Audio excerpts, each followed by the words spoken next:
Bonjour et c'est un plaisir pour moi de vous partager un programme que nous avons eu à travailler là-dessus, qui est beaucoup plus axé sur l'intelligence artificielle dans le domaine de l'électromagnétisme, dans le domaine donc, de l'électrique, dans le domaine de la géologie, des géosciences, ainsi tout court.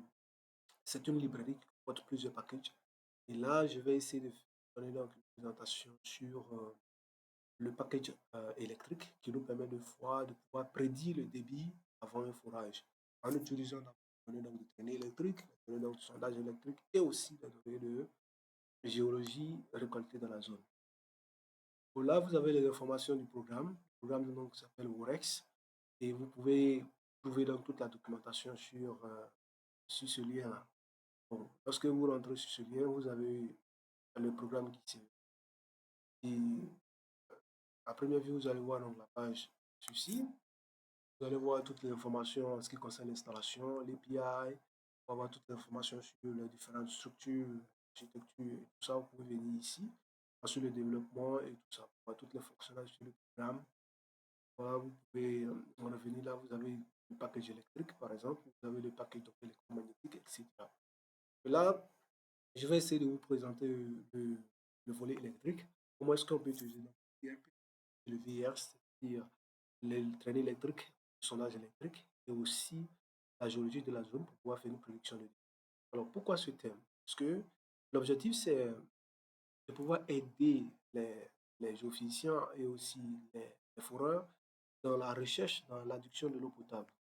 Nos pays, par exemple, nos pays en voie de développement, nous avons constamment eu un problème d'adduction. Le problème qui se pose, c'est qu'à chaque année, le gouvernement donne effectivement beaucoup de moyens. Les États mettent beaucoup de moyens, mettent également beaucoup de sommes avec les institutions partenaires comme la Banque mondiale et le FMI, qui investissent colossalement dans des sommes pour pouvoir donc faire des projets de campagne d'adduction. Le problème, c'est que lorsque nous investissons ces sommes, nous donnons ces sommes, donc il y a une campagne de géophysique qui va être faite pour pouvoir trouver les points idéaux, c'est-à-dire les meilleurs points pour pouvoir faire le forage. Mais lorsque le géophysicien donc donne ce point, il y a maintenant le forage qui va se faire. Malheureusement, lorsqu'on trouve le forage, soit nous avons le forage sec, c'est-à-dire il n'y a pas d'eau, la fracture est sèche, ou bien soit il y a, euh, il y a de l'eau, mais ce n'est pas de bonne qualité. Quand je parle de bonne qualité, dans le temps où on va avoir de l'eau, mais quelques années plus tard, il n'y a plus d'eau et le forage a tari, ainsi de suite. Obligé de revenir encore faire des requêtes auprès de l'État pour aller refaire encore de nouveaux forages. Et là, c'est constamment de nombreuses pertes. Alors, l'objectif avec le programme ici, c'est de pouvoir détecter non seulement le meilleur point, mais aussi de savoir pouvoir prédire le débit en avance. Donc, si le projet demande un débit donc, de 12 mètres cubes, bon, nous allons donc faire l'électricité, nous allons faire les investigations du train électrique, du sondage électrique, et puis la géologie collectée, ensuite faire la prédiction. Donc, si on obtient une prédiction de 10 mètres cubes qui est inférieure au projet, à la prédiction au forage, au débit donc, souhaité donc, du projet, alors le laisser, ce n'est pas la peine donc, de pouvoir faire le forage. Donc, vous voyez qu'on fait une économie de, de, en termes donc de sous et en termes donc d'efficacité. Parce que si on obtient par exemple une débit donc, de 14 mètres cubes, alors on peut maintenant dire au foreur, c'est bien, ce point-là, il est vraiment bon, on va faire le forage parce qu'il répond exactement à la requête, c'est-à-dire aux exigences donc, du projet. Donc en fait, c'est ce que nous allons faire. Et ici, je vais essayer de vous expliquer cette partie en utilisant donc les codes et en utilisant aussi le, le- le- les données tierces. Voilà. Donc, premièrement, lorsque vous avez le programme, vous devez donc installer le programme. Donc, pour installer le programme également se trouve sur euh, Python. Dans le package, vous pouvez l'installer dans le Plex. Là, par exemple, dev, là où dev, ça suppose que vous voulez installer toutes les dépendances. Bon, vous n'êtes pas obligé de faire les dev, tout simplement de toucher installer. Là, on donne cette démonstration pour voir comment installer le programme. Là, le programme, vous allez voir le programme qu'on installe. Voilà, et voilà, voilà, donc vous avez là le programme. Donc, installé. Et voilà, donc, l'installation est faite. Bon, on va donc essayer de redémarrer, on va redémarrer l'environnement.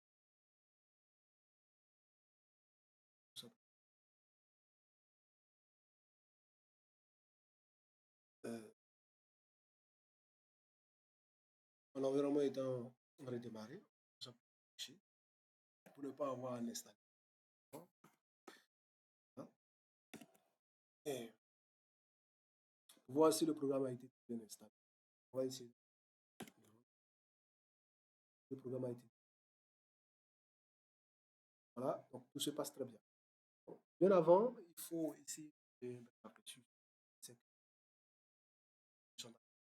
Ici, ce sont quelques ressources que j'ai dû mettre. Je pense que certains d'entre vous également peuvent essayer de passer.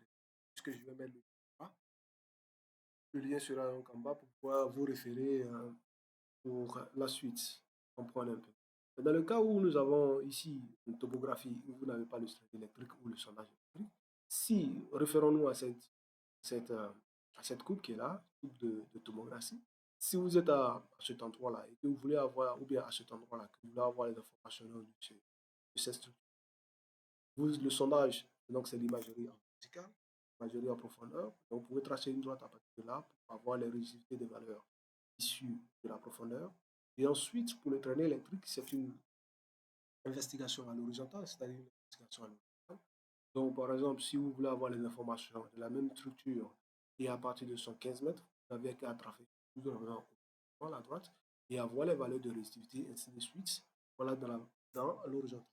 Ici, vous avez votre sondage électrique et vous avez donc traîné électrique. L'IRP, en réalité, c'est la combinaison du sondage et de l'électrique. Si, à défaut, vous n'avez pas de, de traînée électrique et de IRT et de sondage électrique que vous voulez simplement avoir le traîner, récupérer le traîner à partir de tomographie, vous pouvez le faire, cette technique-là que je vous ai montré. Mais dans le cas où vous avez le traîner électrique et vous avez le sondage électrique, bon, top, là, vous commencez déjà le travail. Voilà. Donc ici, c'est quelques notes. Si il y a des thèmes techniques que vous ne comprenez pas, vous pouvez tout simplement aller sur le glossaire pour avoir tout. Bon, revenons maintenant à ce qui concerne le traîner électrique. Tout ça. Voilà. Donc ici, je vais essayer donc de voir. Il y a des données qui existent déjà sur le repository. Sur GitHub, vous pouvez télécharger les données. Ici dessus, par exemple, là, le fichier, la fonction read data de Forex vous permet de lire beaucoup plus de données. Vous lui permet de lire exactement beaucoup plus de failles. Les failles format, il peut vous permettre de lire le CSV, le XLL, le JSON, ensuite les SQLL ou bien les SPSS. Vous avez la capacité de lire vos formats. Donc, c'est-à-dire vous devez collecter les données donc, du sondage électrique et les données électriques sous la forme de ces formats-là. Une fois que c'est fait, vous pouvez charger également vos datasets.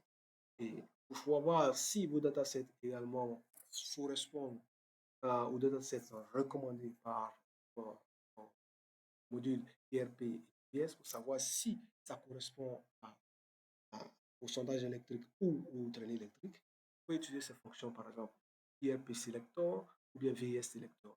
Et ce ERP Selector peut valider la qualité de votre au traînée électrique.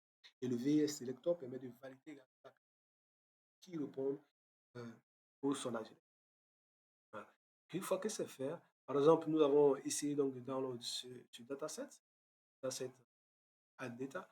Donc, vous pouvez également tout simplement tester pour voir. Essayons de tester pour voir si ce dataset euh, correspond à un dataset donc de PS et ES.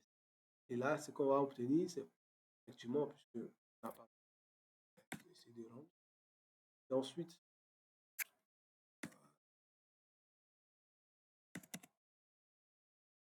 voilà, ce que nous dit, c'est que les données qui sont ici des add data ne correspondent pas effectivement à une donnée donc détraînée ou données donc détraînée. Tel est le cas, vous devez suivre la notice qui est là, qui va vous donner effectivement les informations nécessaires pour arranger vos données sous le format de l'électrique et de son. Ceci étant, nous pouvons passer à la suite. Qu'est-ce que la suite nous dit?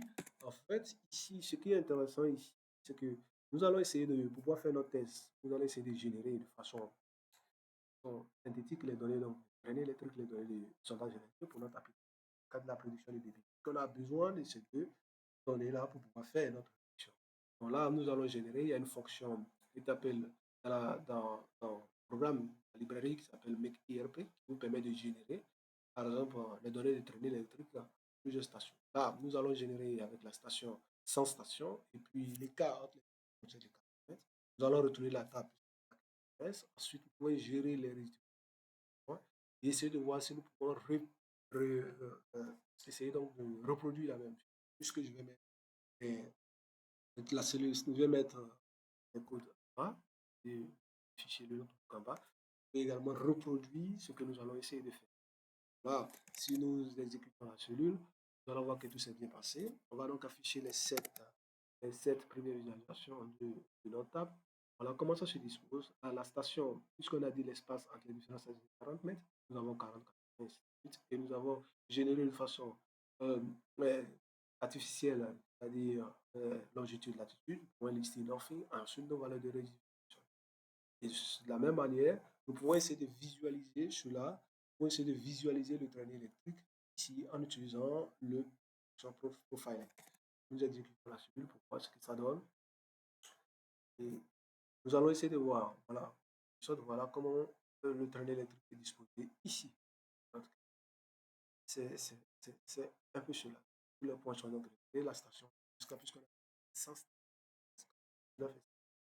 Ensuite, nous pouvons faire de la même chose pour pouvoir générer les données de sondage électrique. Il y a la fonction MakeVS et le sample, le minimum sample qui nous permet de puisque le sondage, c'est l'écart des différents électrodes. L'électrode A, sur la configuration chez le Belgique, nous mouvons l'électrode A vers la gauche ou bien l'électrode B, sens contraire.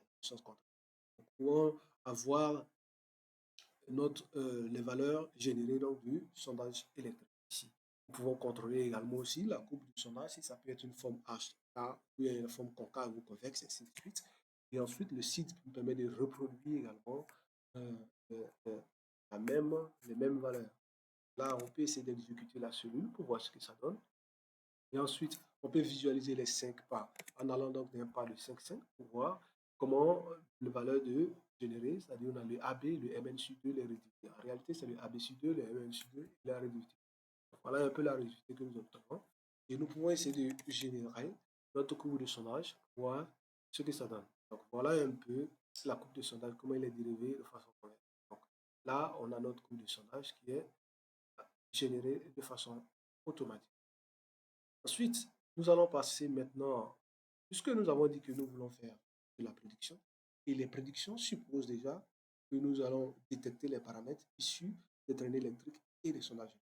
Le plus intéressant dans cette histoire, c'est que nous voulons faire de la prédiction avec l'électrique et les données électriques et la géologie.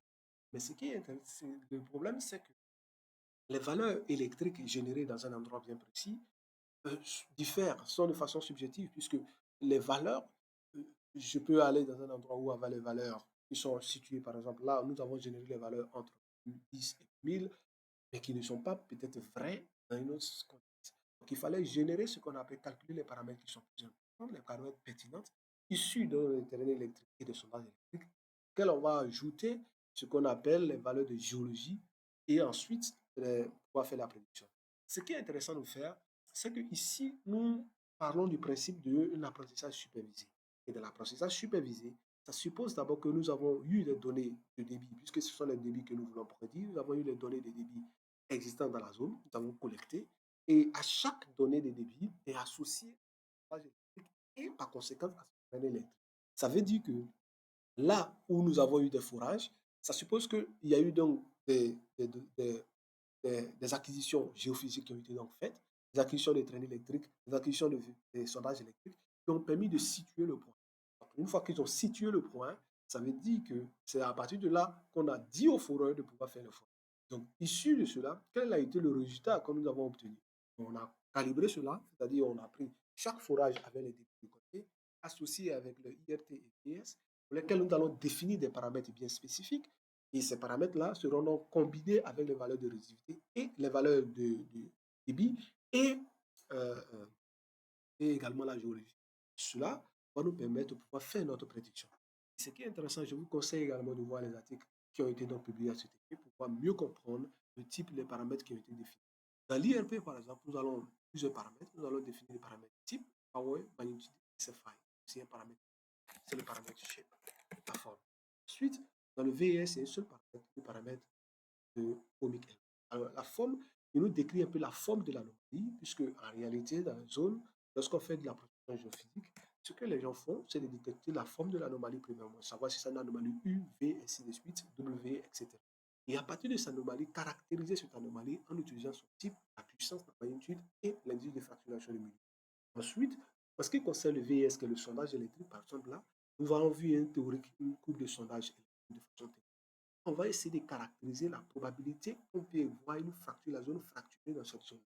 Ce qui est intéressant, c'est que pour que le sondage électrique vienne en appoint du traînée électrique, puisqu'on fait déjà le traînée électrique, et lorsqu'on a trouvé une anomalie, on va donc faire le sondage électrique.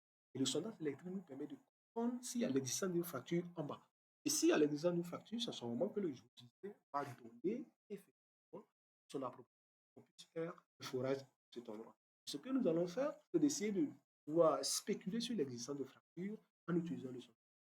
Et de si on spécule s'il y a une fracture qui existe, c'est qu'il y a probablement un changement de résultat brusque. Et ce changement de résultat brusque, c'est là qu'on va essayer de faire de façon empirique. On va essayer de quantifier de façon empirique. C'est comme cela qu'on fait. Ici, nous allons essayer de voir comment disposer la table. Nous allons générer une table à partir de la fonction fait. Donc, une localité qui existe, bague originale, on va générer cette table et on va voir comment les données doivent être disposées. Ici, pour voir voilà comment les données sont. Ici, dans cette localité de Bagouré, il y a eu plusieurs forages qui ont été recensés. À chaque forage, nous avons essayé de calculer les paramètres qui en résultent et aussi associer aux paramètres de sondage ou associer la géologie. Ensuite, référer au débit. C'est comme ça que nous allons créer notre dataset. Ensuite, des différents forages. Puisque c'est une apprentissage supervisé sur le débit, on va utiliser. Donc, on va considérer tous ces facteurs-là comme étant des features. Et là, le débit comme étant le target. Voilà comment on va essayer de pouvoir faire notre prédiction. Donc, si tel est le cas, la suite, c'est de savoir comment est-ce que nous pouvons calculer ces paramètres qui ont été listés. Puisque ces paramètres, nous avons vu le shape, il y a le W, V, V, W, K pour le forage B5, B4, B3, B2, B1. Et ensuite, le type CP. Comment on peut calculer ces paramètres? Comment on peut savoir calculer ces paramètres?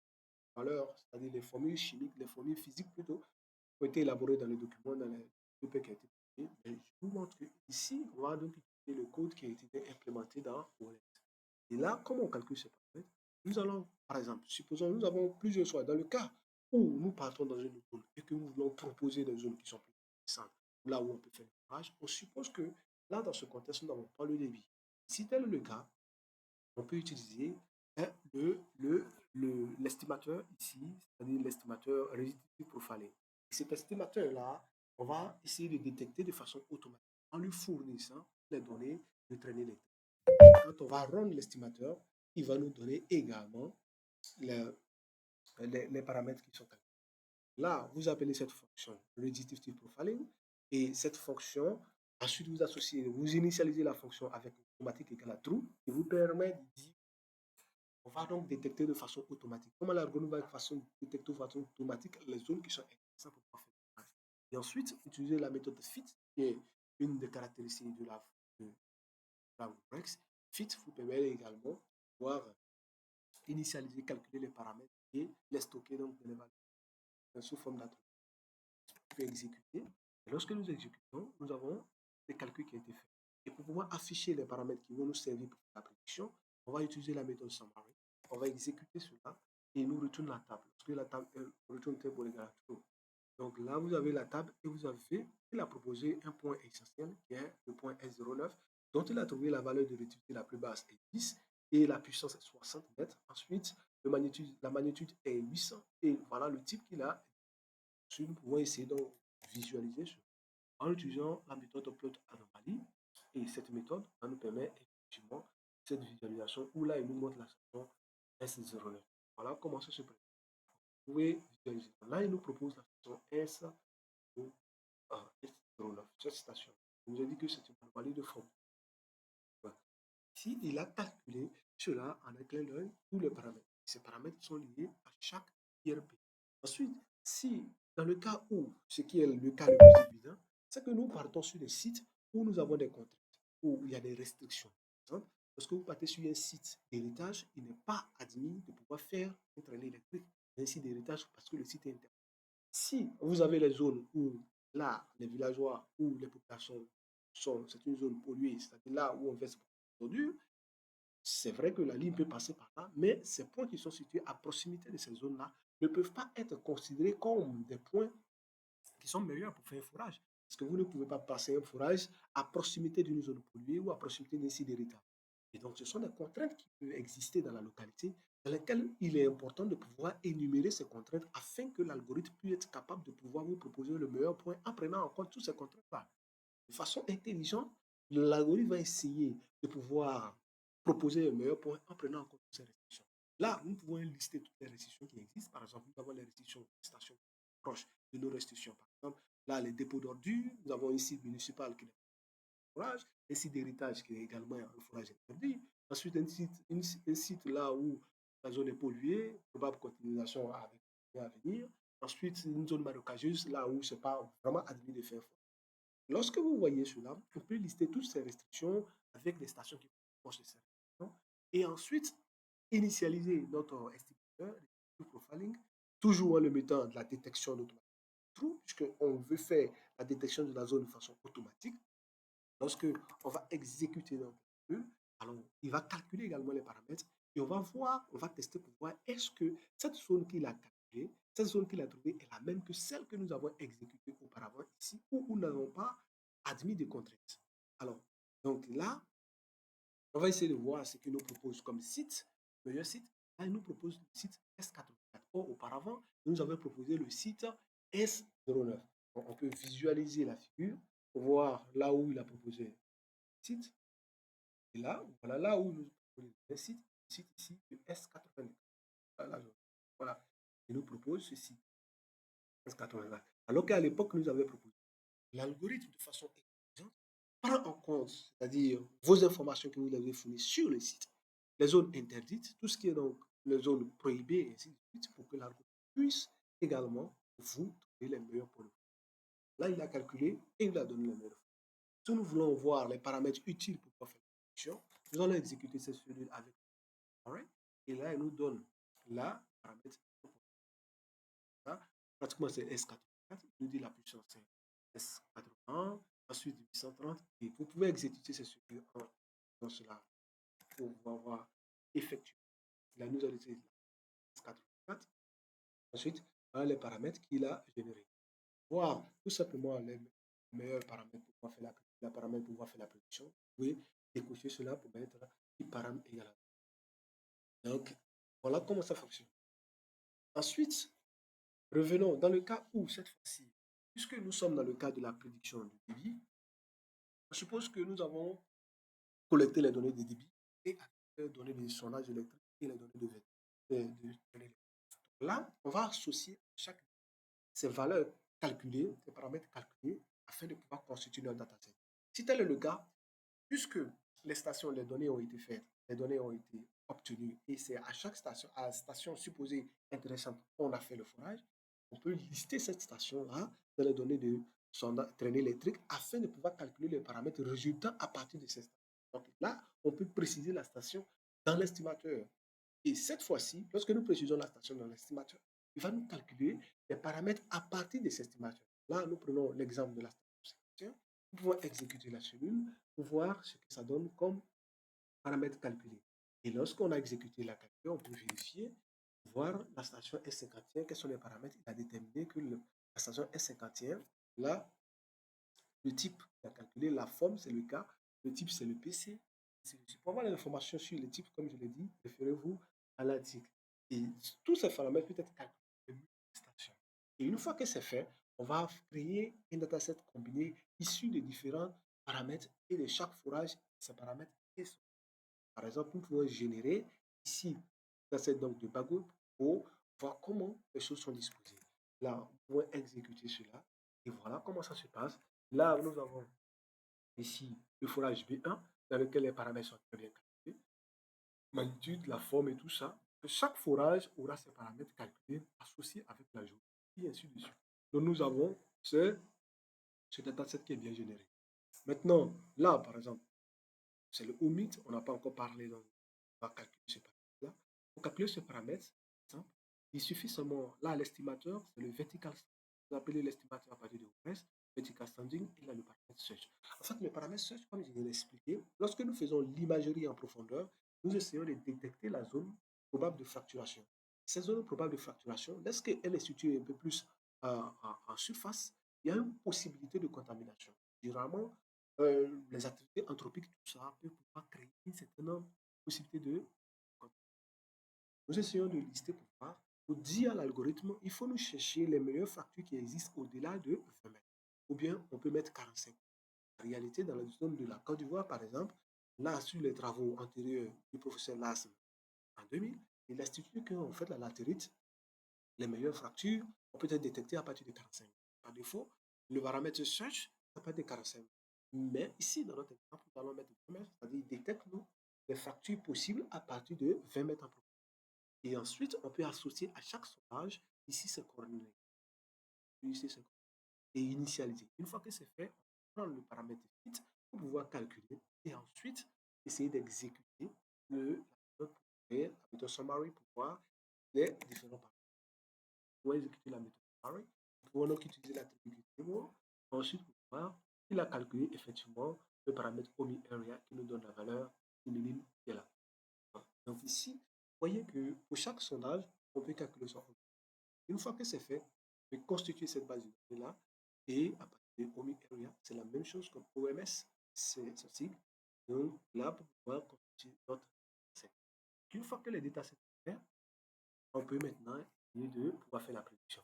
Mais bien avant, puisqu'on a ici, on a essayé de parler des estimateurs, vous avez aussi une méthode pour pouvoir, lorsque vous avez plusieurs lignes à lire à la fois, vous avez une méthode DC profiling ou DC sampling qui peut vous permettre d'exécuter cela, de faire votre tâche facilement. Hein? Et à chaque sondage, à chaque traînée électrique, vous pouvez lister sa station bien précise. Par exemple, là, nous avons 4 stations, lesquelles il y a 4 traînées électriques que nous pouvons associer. Donc, vous pouvez exécuter. Et lorsque nous avons exécuté, il a lu toutes les 4 stations avec les 4 traînées électriques. Et ensuite, vous pouvez utiliser cette méthode summary à défaut retournable. Donc, il a calculé toutes les valeurs et associé avec les différentes formes. Si toutes les informations sont stockées, il en est de même également. Nous pouvons essayer de vérifier, par exemple, la station S80, S09, il nous calcule et nous donne toutes les qui sont issues. C'est la même chose que pour le sondage électrique. Si nous voulons lire plusieurs sondages électriques à la fois, comme ici, par exemple, nous avons généré plusieurs sondages électriques ici, de différentes manières, nous pouvons appeler la méthode DC standing hein, et utiliser la méthode fit pour pouvoir essayer d'exécuter la solution, voir ce que ça donne. Donc là, il a lu les informations nécessaires et il a calculé tous les paramètres. Ensuite, nous pouvons utiliser la méthode summary pour lister également qui sont sous les formes des 4 sites que nous avons générés. Donc, tout est bien calculé et tous les paramètres donc, de commit sont bien générés. Ensuite, pour pouvoir vérifier, par exemple, le site 2, pour avoir l'information typiquement pour le site 2, on a suivi la structure directement site 2 et au que nous voilà, exécute la valeur qui est listée ici. Donc, pour faire tout cela, tout ça peut être exécuté par une fonction, une méthode, un objet qu'on appelle ici magique, qui n'a pas besoin également de savoir si c'est une traînée ou de sondage électrique. Il suffit de le fournir, et à condition que les coordonnées soient bien listées. C'est-à-dire, les coordonnées, là où on a sélectionné le point sur le ERP doit être le même où là on a fait. De telle sorte que non, on puisse les données de traînée électrique, de sondage électrique, fit également. Donc, lorsque c'est fait, par exemple, cet exemple-là, nous avons généré plusieurs objets. Il est capable de lire Excel, lire les objets ou bien de manière. Nous pouvons générer, et donc, d'ici magique va nous permettre de lire à la fois et calculer tout pour une disposer sous forme donc, de table, comme cela. Hein. Il donne, par exemple, RT pour nous donner donc, la table des traînées et ensuite, on peut mettre donc VST pour nous donner les tables, tout ce qui est comme 4 sites. Si ici, par exemple, nous n'avons pas les données, les coordonnées qui sont bien listées, donc c'est pourquoi il nous met donc les tables. Mais dans le cas où les coordonnées sont bien listées, il va créer la table, nous donner généralement cette table-là automatique. Générer cette table automatique. Et là, vous n'avez plus besoin de pouvoir le faire manuellement. Ici magique nous permet cela en un clic. Donc, voilà un peu. Maintenant, revenons dans le cas où nous voulons faire la prédiction du débit. Voilà, maintenant. Nous allons rentrer maintenant dans le volet machine learning où les paramètres sont déjà calculés. Lorsque les paramètres sont déjà calculés, il faut savoir que, d'abord, ici, dans notre contexte, nous allons essayer d'utiliser les méthodes de Bagoué. Il faut savoir que a été divisé, classé en trois catégories en fonction des types d'hydraulique hydraulique. Il y a eu par exemple l'hydraulique villageoise, l'hydraulique villageoise améliorée et l'hydraulique villageoise. On suppose que les valeurs étaient donc supérieures ou égales à 1 mètre cube. Et ensuite l'hydraulique villageoise améliorée, supérieure ou égale à 3 mètres cubes, et l'hydraulique urbaine supérieure à 10 mètres cubes. Donc les requirements du projet. Donc ici, nous allons prendre l'exemple du Bagoué où les données ont été donc généralement pré, pré, ont été donc on subit bien pré-processing. Donc, on peut générer pour essayer de voir comment sont les données. Ici, nous pouvons voir les données. Voilà comment les données étaient donc faites. C'est-à-dire les données ont été donc faites, puisque on a donc tous les paramètres qui ont été donc calculés. Et ensuite, nous avons les paramètres qualitatifs qui ont été donc encodés de façon nominale. Là, nous allons essayer d'aller encore plus en profondeur pour que cet encodage de façon nominale puisse être encodé de façon web. Donc là, nous avons les débits qui ont été listés et les débits ont été donc classés sous forme de catégorie puisque les 0 représentent les phrases secs, les 1 l'hydraulique villageoise, les 2 représentent l'hydraulique villageoise et les 3 l'hydraulique urbaine. Ensuite, nous pouvons essayer de passer à l'étape suivante où là, de processing, nous avons encodé de façon one-hot les valeurs nominales. Ici, il va nous générer un feature de 344 bits et 344 mots de les données du target. Nous pouvons essayer de voir comment les données ont créé. Donc, les données ont été créées sous forme de matrice creuse. Ces matrices creuses vont nous permettre également de pouvoir faire la prédiction. Nous pouvons, pour le moment, pour faire la prédiction, puisque ici, nous avons question à l'apprentissage supervisé, nous allons utiliser dans la fonction donc, de print-test click de scikit-learn avec Worex. Donc, à partir de Worex, vous pouvez appeler scikit-learn, donc scikit-learn worex.scikit-learn.print-test-clip. Ensuite, on va prendre 20% comme design. On peut run. Lorsque nous avons le run, nous pouvons essayer de voir les différents chiffres. Et nous avons ici 275, 18, 69 et 18, et ainsi de suite. Donc là, il faut comprendre que dans Worex, il y a le module modèle. Le module modèle sont donc les données, les modèles qui ont été pris entre. Donc pour faire notre démonstration, nous allons utiliser les données qui ont été pris entre. Mais vous pouvez également vous-même utiliser les modules qui sont les classificateurs et les estimateurs qui sont les scikit-learn. Ces estimateurs-là, vous pouvez les utiliser. Là, le module qui a été entraîné, nous avons le supervector machine avec le kernel produit. Ensuite, nous allons entraîner ça et nous avons vu fit, string, electron. On prédit avec notre test d'état, donc nous avons fait la prédiction, et voir disposer notre y-print. Voilà notre prédiction. Pour savoir maintenant, on peut faire pour mesurer l'erreur entre notre prédiction et le y-tout, par exemple, cette cellule, et nous allons voir le score qu'il nous donne ici. Et là, nous avons un score d'environ 71% avec cet estimateur SVM, c'est-à-dire supervector machine, avec le kernel polynomial. Nous pouvons faire le même exercice avec cette fois-ci le gradient boosting, l'extrême gradient boosting. Et là, nous allons exécuter pour faire la prédiction également et mesurer le rang. Là, il nous donne 81% de performance. Ensuite, il faut également tester aussi avec le module pré-entraîné Pi modèle, le Pi modèle pour faire la même chose avec cette fois-ci le kernel sigmoïde de Supervector Machine. Et là, nous avons ici le 78%. Nous pouvons également aussi mesurer notre erreur avec la matrice de confusion. Ici, nous pouvons charger avec le module de plot confusion matrix. Vous appelez directement dans Worex, confusion matrix. Il faut savoir qu'avec l'API, vous pouvez venir ici, il y a les utilitaires. Les utilitaires, vous avez beaucoup de plots qui vous permettent également de pouvoir voilà, plot confusion matrix. On est plot inline multi-model confusion matrix ici, user scikit-learn yellow brick. Donc, vous pouvez également voir plusieurs plots, par exemple, le plot de RF feature importance, donc plot feature importance, random forest. Donc, ici, vous avez Également aussi Smart Label Classifier to map slightly the numeric array into class label from a map function. Donc, vous avez plusieurs informations, par exemple, sur les plots utiles, ceux-là qui ne sont pas listés. Et pour aller plus en profondeur sur les modules, vous pouvez avoir les différents types, par exemple, les modules d'évaluation plot PCA, plot PIA, plot ROC, plot confusion matrix. Donc, vous avez toutes ces informations que je vous conseille de visiter l'API pour aller plus en profondeur à sa version 0.7. C'est une version un peu plus simple. Vous aurez à l'avenir des informations sur ici, lorsqu'il y a des nouveautés sur ici, nous sommes à la version 2.7. Donc, lorsqu'il y a des nouveautés, vous aurez des informations sur les bugs X et ensuite pouvoir, pouvoir vous repérer sur la suite la suite des différents exemples. Donc ici, c'est toute l'information que je vous conseille de pouvoir visiter le site, de voir tout ce qui est comme ressources nécessaires pour pouvoir comprendre le programme en entier. Voilà. Donc revenons. Donc là, vous voyez que nous avons nos matrices de confusion qui est et on voit très bien que le gradient boosting ici donne de meilleurs scores. Il prédit ici 100%, puisque ici, là c'est 1, mais là il prédit ici 85% pour le 1, il fait un taux d'erreur de 7%, et là il fait complètement, il ne fait pas de bonne prédiction, donc quasiment il ne prédit absolument rien.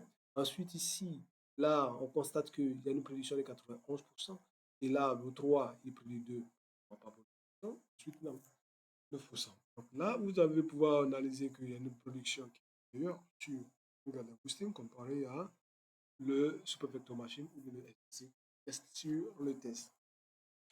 Ensuite, nous pouvons également utiliser un classificateur intelligent que nous avons implémenté dans Worex, qui est Majority Vote Classifier. Donc, pour avoir les informations sur ce classificateur, il faut venir sur Analyse, Base, donc la fonction ici, donc Majority Vote. Vous pouvez avoir cette majorité. Voilà, donc vous avez la formule mathématique qui a été utilisée pour pouvoir faire cette fonction-là. Il faut savoir que cette fonction est basée d'abord sur la loi de grand nombre et d'abord basée sur trois principes. La popularité, ensuite la diversité et aussi le score qui doit être supérieur à 50%. Donc, la loi de grand nombre, savoir que 51% plus 51% plus 51% plus n fois voilà, ou bien 99,99%. Donc, cette loi est basée sur cela, puisque si les algorithmes sont divers et ensuite qu'ils donnent un score supérieur à 50%, et aussi ils opèrent de façon différente, c'est-à-dire l'erreur d'un algorithme peut être corrigée par l'erreur d'un autre algorithme et ainsi de suite. Donc, pour pouvoir implémenter ce algorithme-là, donc vous pouvez juste appeler Worex from Worex.base.import majority vote classifier. Vous pouvez également aussi appeler base selected feature. Donc ici, nous essayons de faire une drop feature engineering pour pouvoir faire la prédiction sur une classification. Là, ce qu'on va obtenir ici, vous obtenez donc avec les métriques ROC, on a 96% avec le logiciel de régression, ensuite 80% avec la décision et nous donne 80%. Maintenant, lorsque nous implémentons le majority vote classifier, on va voir quel devient le score. Voilà, les mêmes scores, ça devient 96%, où il avait prédit 96, il garde toujours son confiance. Mais là, 80%, 80, 80%, et là, il nous donne 95%. Et ici, nous avons ici le plot. Vous voyez également aussi le cube. On va visualiser l'importance de utilisant le classique. Donc, ok, donc on va essayer de prendre. Voilà. Également. Voilà, donc là, 85, 81. Ensuite, là, nous allons exécuter pour voir notre performance, 85. Ensuite, là, nous exécutons la cellule de pouvoir. Donc ici, on a la capacité dans tout le roc. Donc là, on voit le logistique régression à 97%, 98%. Ensuite, là, nous avons le décision tree. Ensuite, les keyword. Ensuite, nous avons donc le majorité avec également aussi. Donc, ici, c'est un algorithme qui a été implémenté pour utiliser. Je vous conseille donc, voilà un peu comment vous pouvez faire pour prédire vos débits. Il suffit simplement de remplacer les codes que nous avons utilisés dans la région de Baboué par vos propres codes, c'est-à-dire vos propres données récoltées dans votre zone et d'exécuter la cellule pour avoir la capacité de pouvoir prédire les zones dans votre milieu de données. Donc, c'est un peu cela que je voulais vous partager avec vous et j'espère que Ça pourra aider certains d'entre vous pour pouvoir prédire les débits des eaux, pour pouvoir prédire les forages. Ça va permettre de limiter les forages secs, ensuite les forages pas durables et aussi les forages négatifs. Donc, ça va vraiment donner du crédit à votre entreprise, ça va vraiment donner donc du crédit à votre société. Et je vous conseille également d'utiliser la d'utiliser également ce module pour pouvoir faire vos tests, pour pouvoir également euh, améliorer vos budgets, votre entreprise et tout ça pour aider. Ici, on peut vous montrer par exemple quelques exemples où nous avons eu à tester le programme. Là, nous avons fait le test ici. Nous avons testé le programme dans la zone de temps PC avec une structure qui est JoeProp SARL. Donc, après avoir calculé, nous avons essayé de euh, vérifier. Vous pouvez vérifier ce test. Donc, on a trouvé que la valeur il était demandé pour le projet 7,3 mètres cubes, mais au reste, à lui à prédire 49 mètres cubes. Vous pouvez voir cela sur le lien. Ensuite, voilà. OK. Donc, vous pouvez lire, vous pouvez également aussi venir explorer pour avoir beaucoup plus d'informations sur les tests réussis. Je vous souhaite également bonne chance et pour la suite de vos projets et également aussi essayer de nous voir télécharger le code complètement. Vous pouvez venir sur Git pour également avoir là où obtenir le code souche. Hein.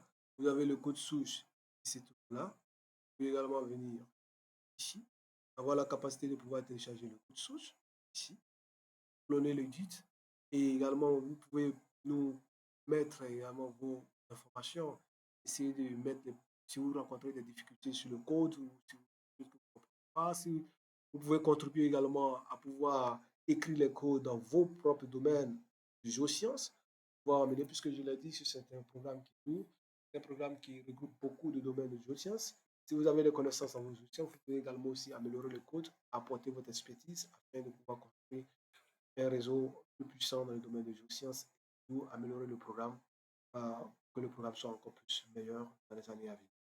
Donc, je vous conseille de pouvoir visiter le programme et apporter votre contribution.